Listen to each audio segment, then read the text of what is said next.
Hello दोस्तों, ये question है जो कि JEE 2006 में आया हुआ है और थोड़ा लॉजिकल क्वेश्चन है, इसलिए मैं शो कर रहा हूँ। अभी आप देखेंगे, सिंपल क्वेश्चन है, लेकिन अगर समझ में नहीं आएगी बात तो थोड़ा सा हार्ड ही है।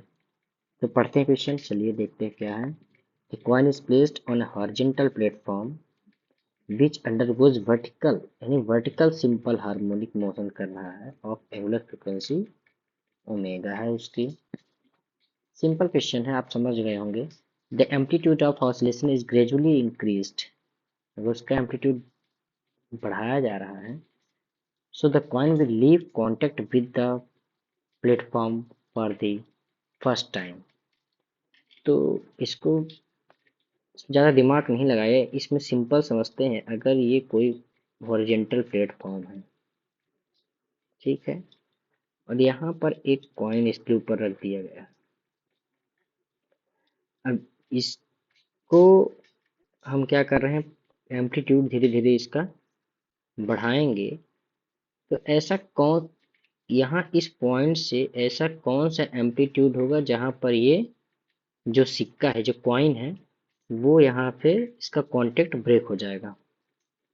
ठीक है, मतलब यहाँ पर कोई ना कोई हाइट होगी जिसपे इसका उस कॉइन का कांटेक्ट ब्रेक हो जाएगा। यही पूछ रहा है वो हाइट क्या होगी, एम्पलीट्यूड कितना होगा।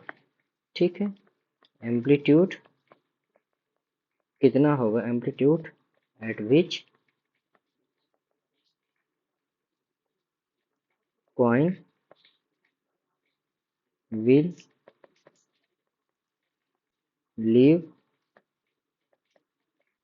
Contact with platform. ठीक है, तो अगर कॉइन यहाँ पर रखा हुआ है इस प्लेटफॉर्म में, तो ये कॉइन है, तो यहाँ पर देखिए कि फोर्स कितना लग रहा है। ठीक है, एक तो इसका नॉर्मल फोर्स है जो कि क्या लग रहा है, mg, और जो इसका ऊपर फोर्स ये है, ये क्या लगेगा, F equal to m into a. ठीक है, ये किसके थ्रू, SHM वाला, है ना, इससे ये बैलेंस है। अब ध्यान देने वाली बात है, अगर ये जो A है वो G के बराबर आ जाए तो ये क्या हो जाएगा, वेटलेस हो जाएगा। इफ, अब सोचने वाली बात यही है कि if A equal to G, then coin will be weightless. ये बात समझ में आ गई।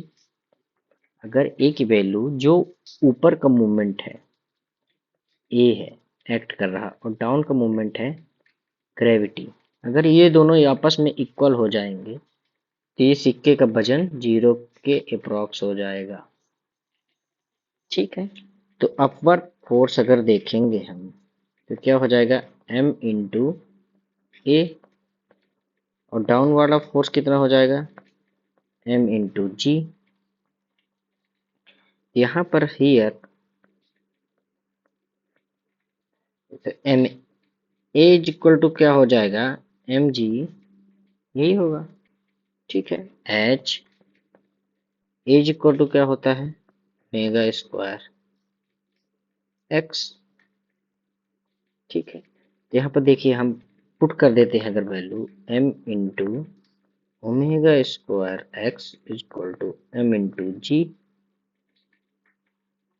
m कैंसिल हो जाएगा, तो x की वैल्यू क्या हो जाएगी, g अपॉन ओमेगा स्क्वायर। और यही पूछ रहा है, यही पूछ रहा है, यही आंसर हमारा। तो किस में है, ये देखिए, और एन एम्पलीट्यूड कितना आ गया, g अपॉन ओमेगा स्क्वायर, यही आंसर है। अच्छा क्वेश्चन है, लॉजिकल है, इसमें ज़्यादा कुछ नहीं, बस आपको यही देखना है, ए इक्वल टू जी हो जाएगा तो कब ये वेटलेस हो जाएगा। ठीक है, मिलते हैं फिर अगले क्वेश्चन में। थैंक